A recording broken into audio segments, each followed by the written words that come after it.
Hello everyone! Nandito po tayo tumawid galing sa Tigdaranaw papuntang Tarangnan.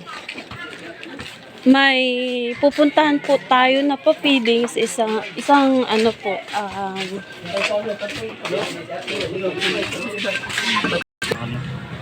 ay mga kaibigan, nandito na kami nakasakay sa e-bike.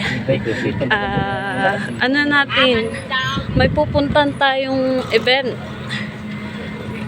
At sana hindi umulan, nagbabadya yung kalangitan. Mo para maganda. Huwag naman sana umulan kasi walang dalang damit. Ayan. Napaka ano po dito, napaka presko. Pag umaga, cherries. Hello everyone, Lovix TV, Rena TV official, pa-support. Ang puso. Shout out. Shout out mga Hello kapuso. po, ayan si Kuya. Driver. Ano niyo ginihin mo intro. Tapos event na. Tapos kasi sa event, outro. Intro. Ikuha niyo mga kuha na robot natin. Tapos sa outro, kuya ba, thank you.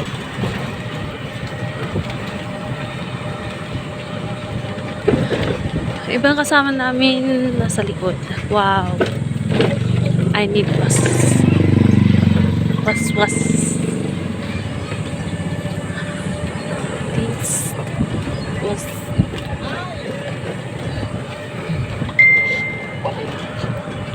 What? Di ko na. Boom.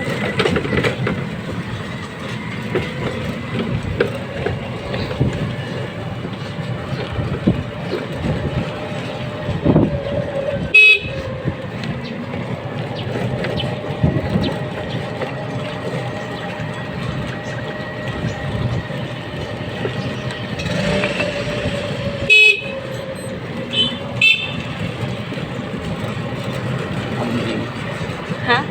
Ano yan? Ang dito. Lalo na. Pagkati masutog dito, mag-enroll. Tapos pag-nabuwasan, mag-waway, nga t-shirt. Ada ko yung sarap yan, no? At ito po nga tamaraw.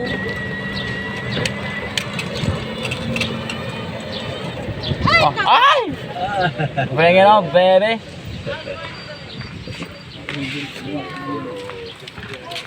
Aray ko. Doon po yung ano ba? May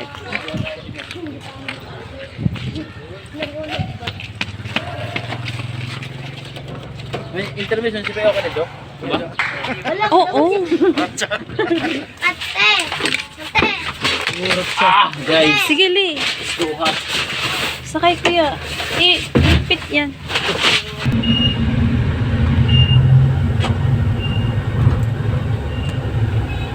Ayan, papunta na po kami sa pagkatapusan.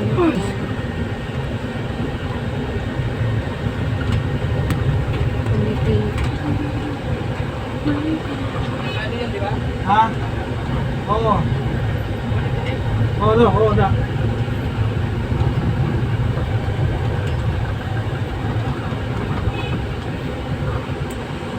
Yan. Hindi, liko ka rin din natin. Liko ka. Yan.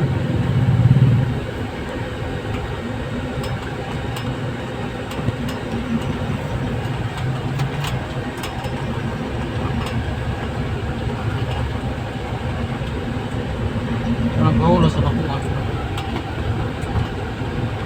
Dapat kasi ano ito.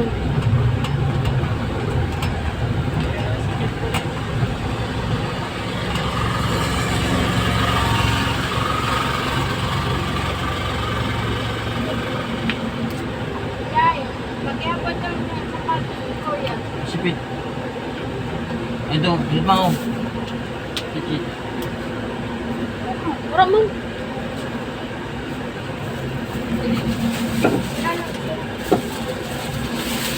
Diba? Ito.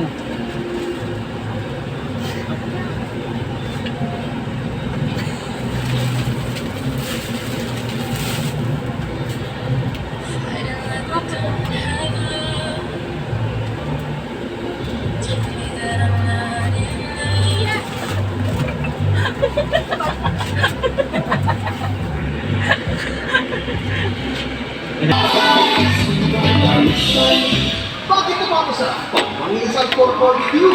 Ano pa naman inihaw? Hello po, Ate Myrna.